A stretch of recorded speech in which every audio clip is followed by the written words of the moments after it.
That wasn't blew up all in the news. They didn't see me. They did not see me on TV with my eye busted, my head busted. There's pictures of those. The family of a wood carver shot to death by a Seattle police officer. Shot and killed on autopsy shows he was not facing. That knife was found. He suffered 4 guns. Seattle police faced a number of His corpse began for shot and filed by Williams' family attorney. Williams was enough around. Banger with DJ Felly. We back for everything you owe. No longer oppressed. 'Cause now we overlook those that Yeah, back in it again with a video. But anyway, the reason why I actually started this video off with that because, like he said, was a mystery. Like he did not have a police record until he actually made a record.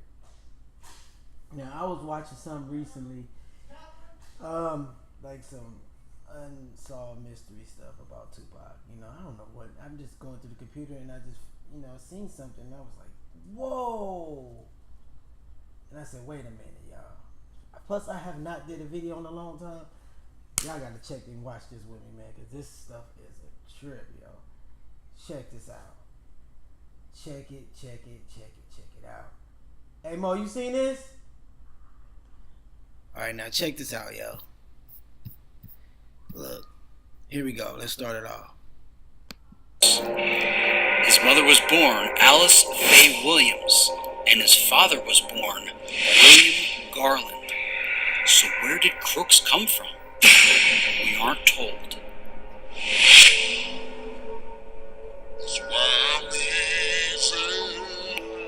This is a trip. Check this out right here.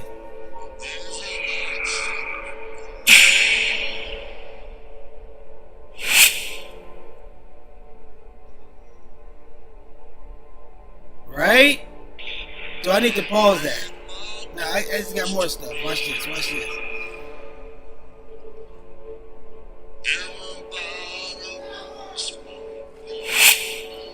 His mother later married Gerald Wayne Williams, aka Matulu Shakur.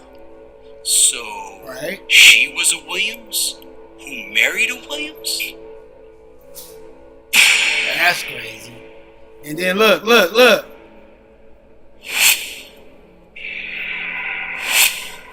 Then look.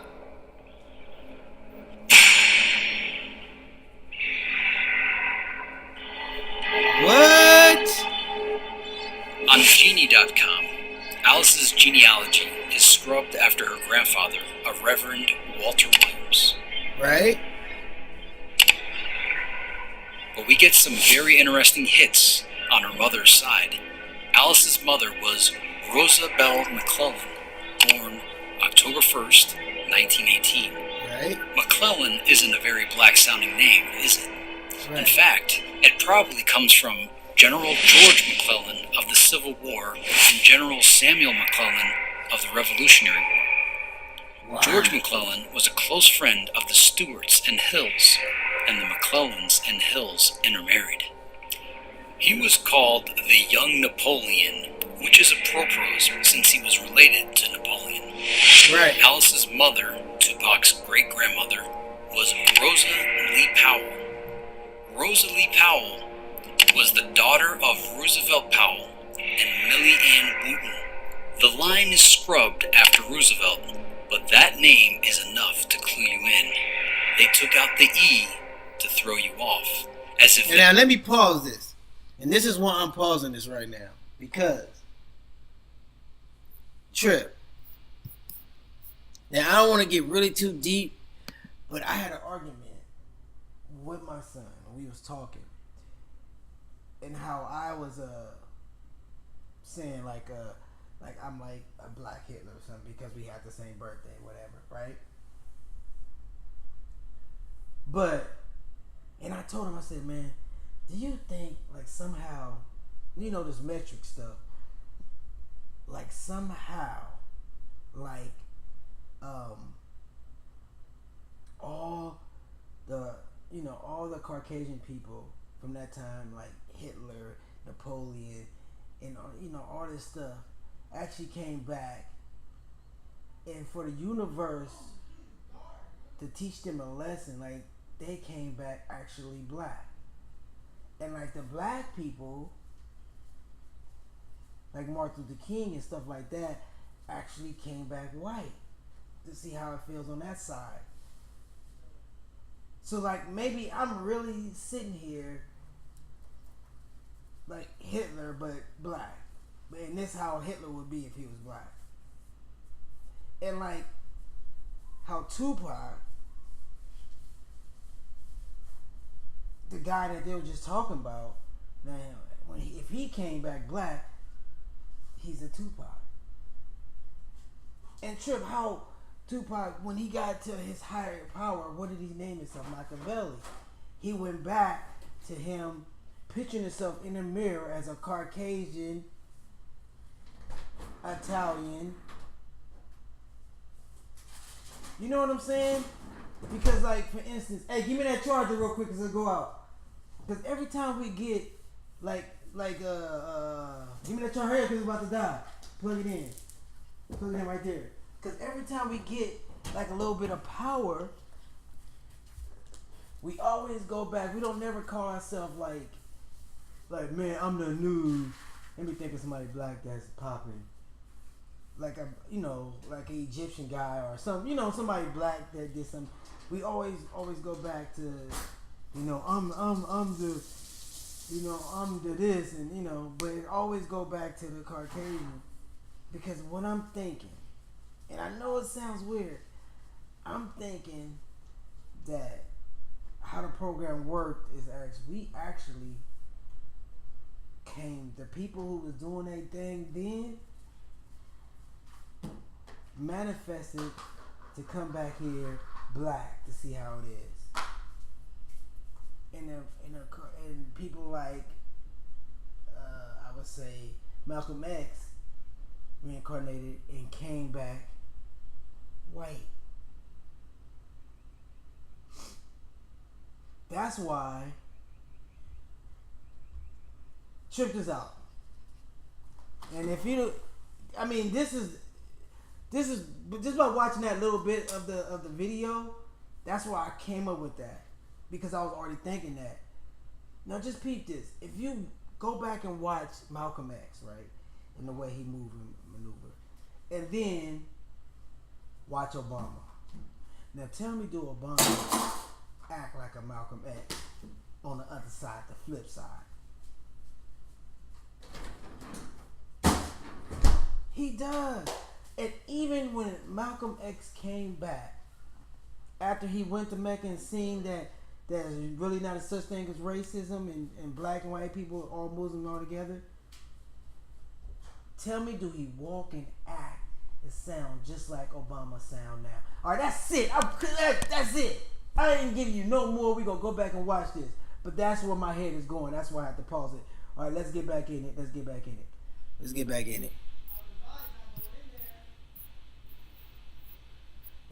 it, y'all. Shit, did I lose it? Oh, okay, I didn't lose it. All right, here we go. That would work. But we have all we need, since Roosevelt is not a typical first name, and this Roosevelt was born decades before any Roosevelt became president. He was named after his ancestors, who were Roosevelts. That means that, yes, Tupac Shakur was a Roosevelt. It also means he wasn't very black. Seems a bit far-fetched, doesn't it? Maybe, maybe not. Let's start with the obvious. Tupac's face. Do you see it? He looks very Jewish, doesn't he? We've been conditioned not to notice Jewishness or question ethnicity in general, and because he's black, we naturally don't question it. But Tupac has all the Jewish markings. A long face, a long, slightly downturned nose, sunken eyes with long eyelashes, and big, bushy eyebrows. He doesn't just look sort of Jewish. Aside from his skin color, he looks full-on Jewish.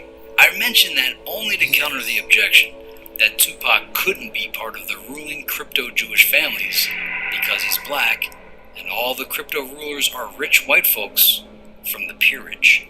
But it only takes one generation to go from light skin to dark skin, so it's not far-fetched to claim Tupac is part of the peerage.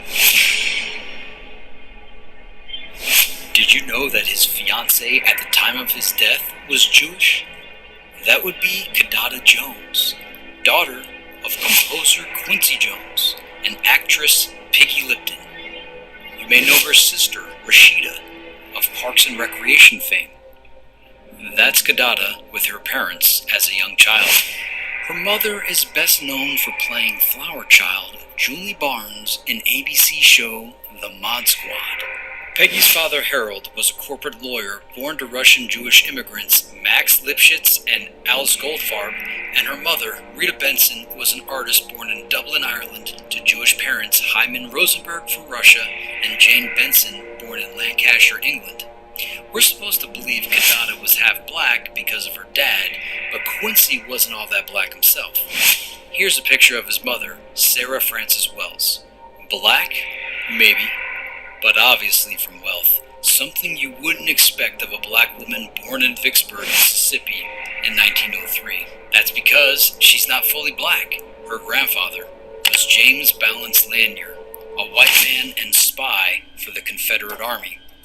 These Laniers trace back to the prominent Lanier and Bassano families of England. So Tupac's fiancée was Jewish, not just on her white mother's side, but on her black father's side as well. It also means she was related to Tennessee Williams.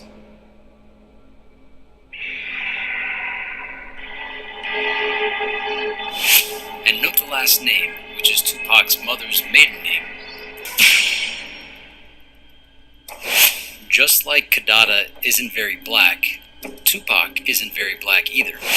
Here's a photo of Tupac's alleged grandmother, Eloise Marie Barnes Garland. She's very light-skinned, and her features are more Mediterranean or Jewish than African. Of course, Barnes is a name we find over 300 times in the peerage. They're related to the Oppenheims. See Jewish-Irish politician Sally Oppenheim Barnes, who was made a baroness in 1989. The lines are scrubbed after Eloise, although findagrave.com lists her father as Walter Barnes. If you search on that name, you find jazz musician Walter Barnes, born 1905. Eloise was born in 1930, so the dates match perfectly for this Walter to have been her father. He was the first black musician to play on radio in Chicago, and we read that his introduction to radio was greatly assisted by the Alphonse Capone family.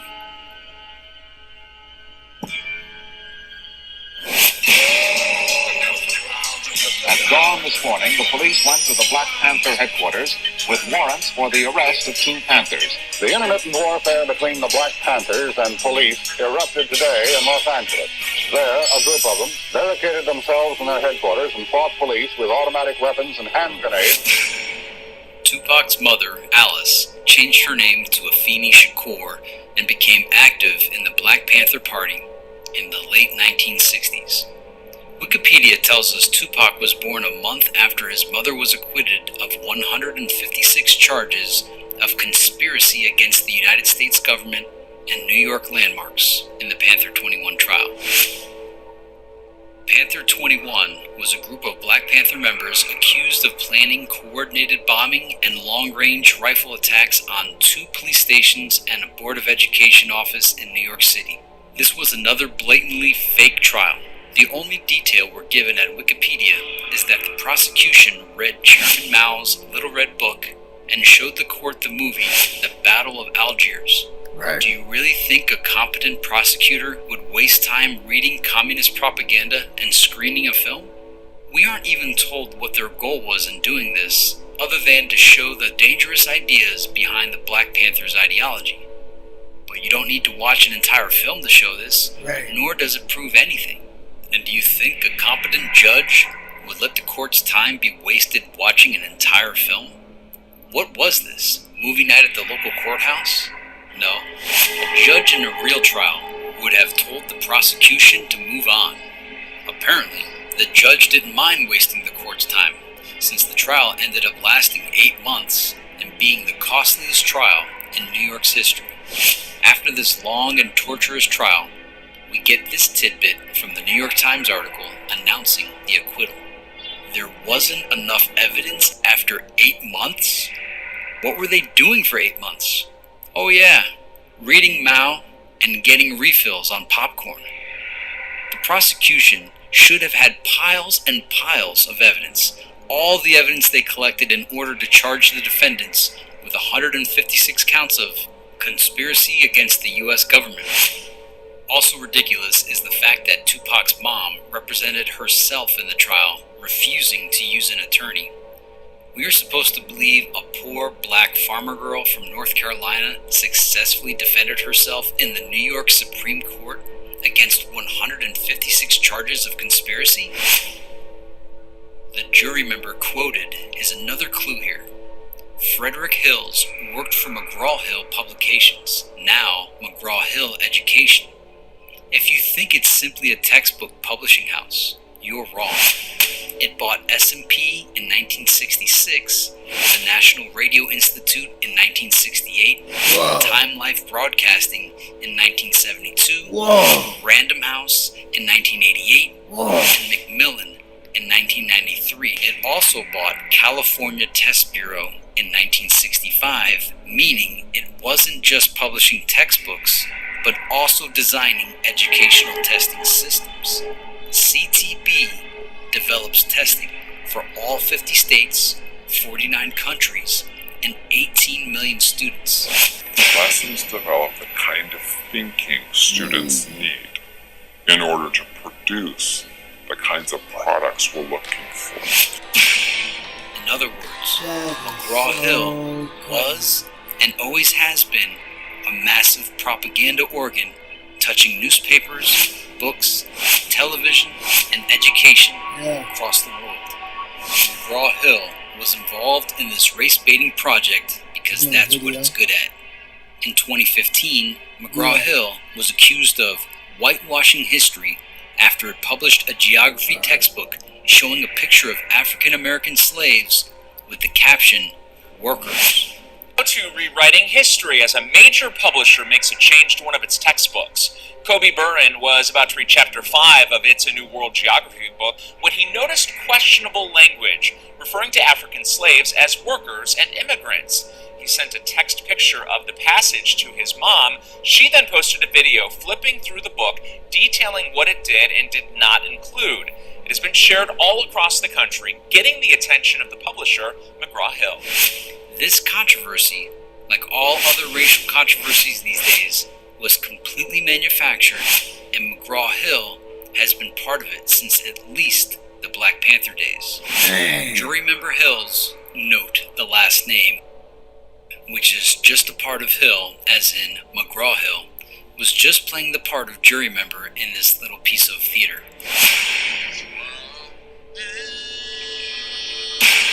That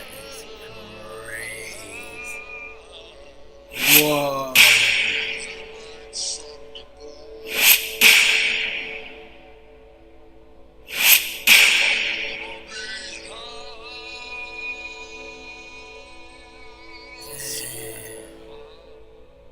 Other actors included the prosecutors from the DA's office, Joseph Phillips and Jeffrey Weinstein, and the judge, Charles Marks. Think Karl Marx. Those names tell you everything you need to know. Marx had earlier presided over the Malcolm X murder trial, which was another fake trial. Marx is just a variation of Marx, and you'll recall that Karl Marx was related to the famous Dutch Jewish Phillips family, so the judge and prosecutor were probably related. The Panther 21 bombing plot was a hoax coordinated by the equally fake CIA-created Black Panther movement. The fact that Tupac's parents were involved in this hoax and the Black Panthers is enough to out him as a spook. If I rule the world. Let's revisit Tupac's last name again, Crooks. We're told his mother made up the name when she filled out his birth certificate so that he'd be harder for her enemies to find and track. But this explanation makes no sense, since we were already told Alice Affini was acquitted of 156 charges in a very high-profile case just 2 months before Tupac was born. That means she was in custody during most of her pregnancy. We're also told the FBI was surveilling her before her arrest as part of its COINTELPRO operations. Did she really think they'd just stop tracking her the moment she was acquitted? In any event, did she really think the FBI couldn't figure out what she named her son? And that still doesn't explain why she chose the name Crooks. If you really wanted to throw off the feds, would you pick that name? She may as well named him Burglar or Arsonist. An Intellius search of Alice Faye Williams pulls her up as Alice Faye Williams. Note the misspelled middle name. We know it's her because it says she worked at the Black Panther Party. Right, as if it were a business and she was on the payroll. It doesn't show her being related to Tupac, Jarrell, or her husband at the time of her death, Gus Davis, which is odd. It does show her being related to a Janice Williams, and an Intellius search on Janice shows her being related, in turn, to an Alice Burleson. An Intellius search on that name brings up an Alice Faye Burleson, age 70, who has also worked at the Black Panther Party. Intellius is clearly messing with us, sending us off on a wild goose chase for the fun of it. More evidence that Intellius is messing with us. If you search Tupac Shakur on Intellius, you get 49 hits. In addition to the actual Tupac Amaru Shakur at the top of the list, you get several oddities. All of this points to the obvious observation that names are being intentionally fudged and hidden with no good explanation. Wow, man, I hope you guys get this, man. I hope you guys are getting this, because this... Tupac's body was quickly cremated with no funeral. Maybe they thought his family members weren't good enough actors to fake sadness at his fake funeral. Think of the transparent absurdity of the Michael Jackson funeral, where the kids, especially, never had the right face on. Exactly. Smiles. Smiles. Look at that. Smiles. And thus, having the service would risk giving away the whole thing. The cremation bit sounds like a half-baked story to explain away there being no funeral. Tupac not dying also explains the inconsistencies in his coroner's report, such as the fact that it lists his weight as 215 pounds, while his driver's license says 168 pounds. That's a pretty big difference. In fact, it's a difference of 47 pounds. Other skeptics say this was a slip-up by the forgers, but it's not a slip-up at all. It's an intentional signal. 47 is year one of the CIA, and we have seen that number all over the place with these projects. For further evidence, when they first released Tupac's coroner's report, they blacked out the first 3 and last 4 digits of Tupac's SSN, but leaves the middle 2 visible. Guess what those numbers are? 47. Why wouldn't they just black out his entire SSN? Because it's a signal. It's marking this whole charade as an intelligence project.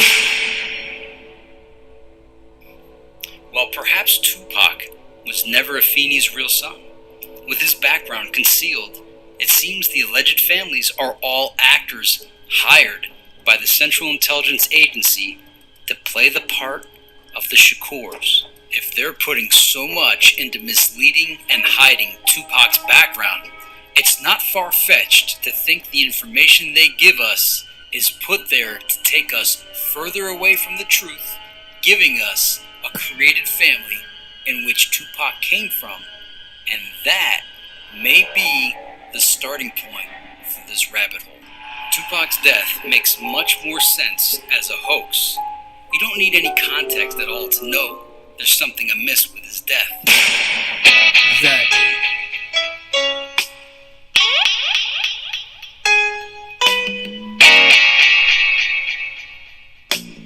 Wow. Now, Y'all see where I'm getting at it now, right? Was that deep or what? Dang, man.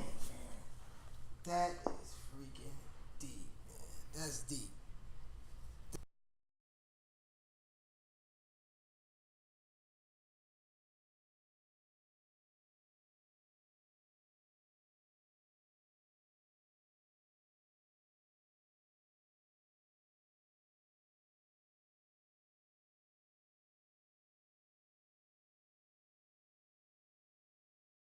I'm back. I'm back. I'm back. I'm back.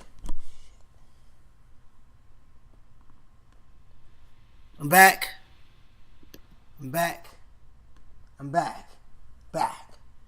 Alright, I'm back in there. But like I was saying, y'all, I was doing this video and it actually got dark outside. See?